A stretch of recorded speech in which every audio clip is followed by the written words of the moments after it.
좋은 아침입니다. 아침 찬송 함께 들으시면서 체프를 함께 들으시겠습니다. 내 아버지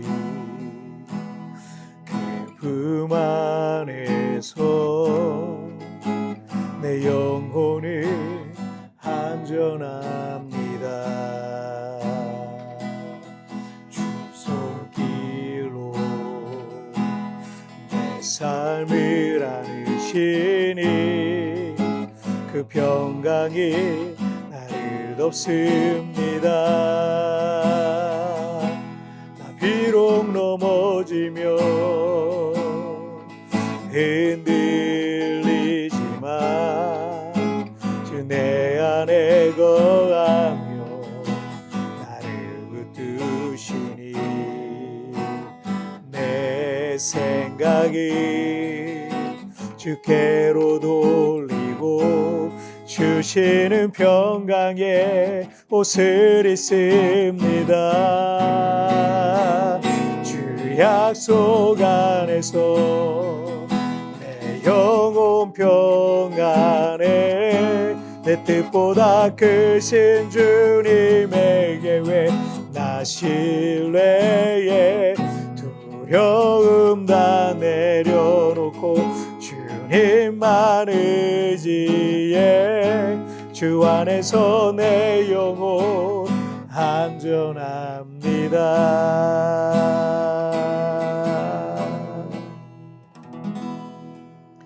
아멘. 자, 우리 같이 기도하시겠습니다. 살아계신 하나님 아버지 감사합니다. 시간이 지나고 세월이 지나고 우리가 신앙의 연수가 지나고 또 우리의 나이가 들고 해가 바뀐다 할지라도 어느 곳에서나 우리 하나님 나와 동행하시는 줄 믿습니다. 지금 여러 가지 어떤 상황과 힘든 상황 속에 있는 성도들이 있습니까?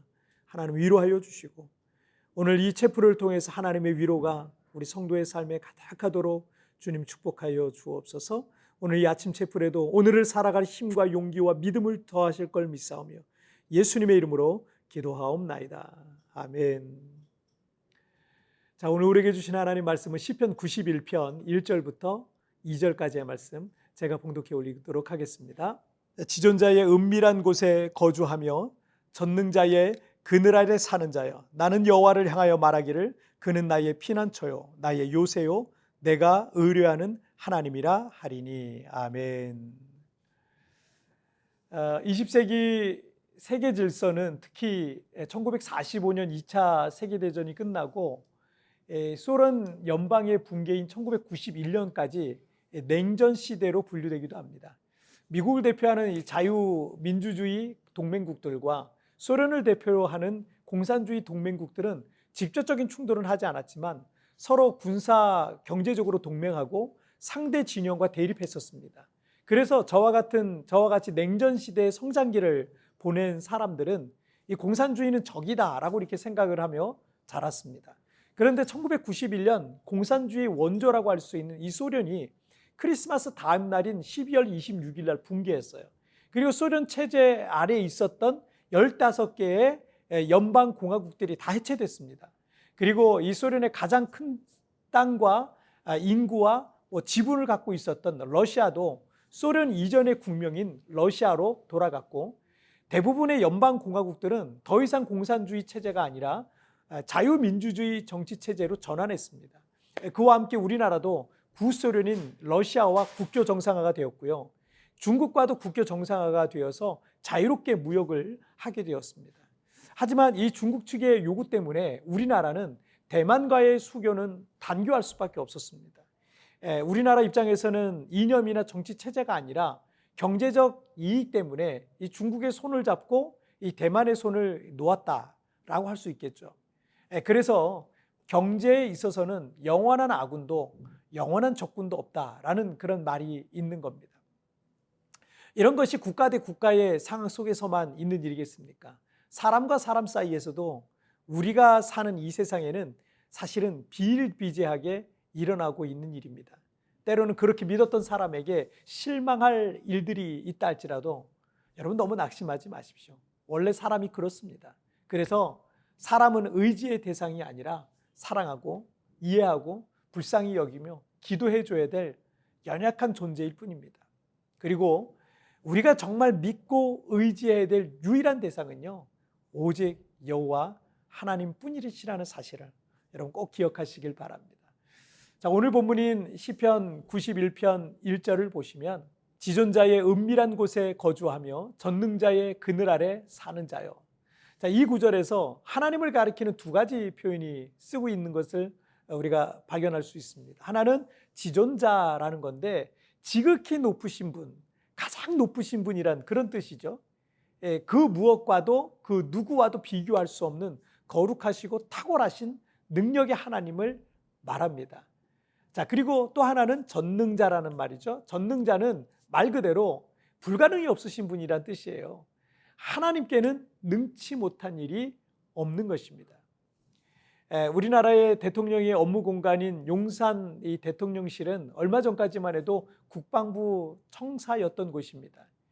국방부 청사였을 때에도 여러 보안 장치들이 있었겠지만 우리나라의 대통령의 집무실이 된 이후로는 얼마나 더 안전하고 안전한 시설이 되었겠습니까? 혹여 대통령의 신변에 위협을 줄 만한 어떤 침입이나 테러가 발생하지 않도록 많은 어떤 보안 장치들과 시설들이 있을 거고요. 얼마나 많은 경비 인력이 철두철미하게 그것을 지키고 있겠습니까? 그것은 우리나라에서 가장 안전한 장소일 겁니다. 자, 그런데 1절에서 가장 높은 지존자 하나님의 은밀한 곳에 거주하는 자는, 여러분, 가장 높은 지존자 하나님의 은밀한 곳에 거주하는 자는 여러분 얼마나 안전하겠습니까? 이 세상의 여러 가지 상황들과 문제들과 사람들이 나를 두렵게 할 수는 있을 거예요. 하지만 여러분 기억하세요.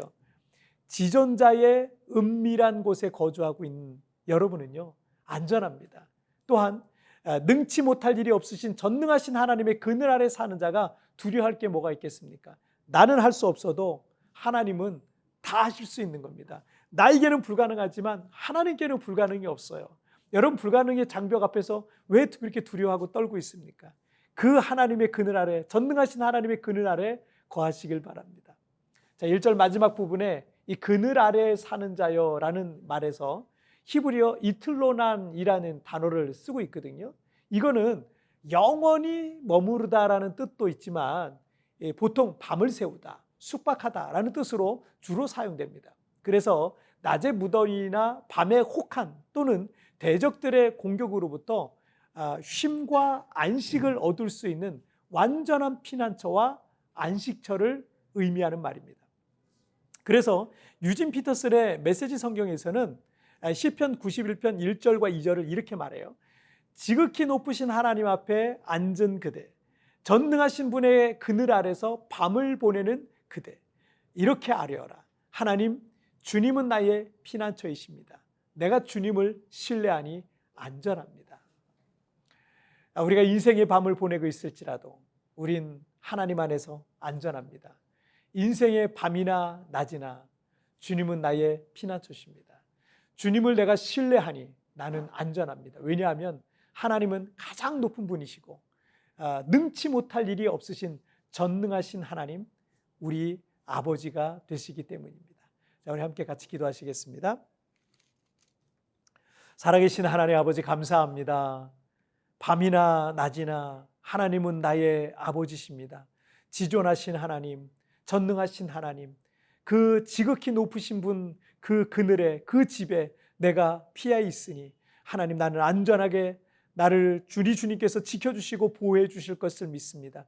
이 사실을 기억하면서 날마다 믿음으로 오늘 하루의 삶을 살게 하여 주옵소서. 때로는 내 마음을 흔들어 놓는 상황이 있습니다. 사람들이 있습니다. 환경이 있습니다. 그러나 어떤 환경, 어떤 상황, 어떤 사람들 앞에서도 두려워하지 아니하고 믿음으로 이 모든 상황을 넉넉히 승리하며 살아갈 수 있도록 도와주시옵소서. 나와 함께 하시고 나를 도우실 그 하나님을 찬양하며 이 모든 말씀 우리 주님 예수님의 이름으로 기도하옵나이다. 아멘.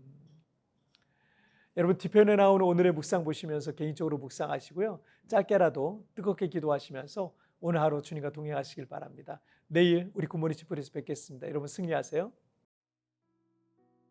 우리가 인생의 밤을 보내고 있을지라도 우리는 하나님 안에서 안전합니다. 인생의 밤이나 낮이나 주님은 나의 피난처이십니다. 인생의 밤을 보내고 있어 두렵지는 않습니까? 오늘 말씀을 통해 주님은 내게 무엇을 말씀하시고 계십니까?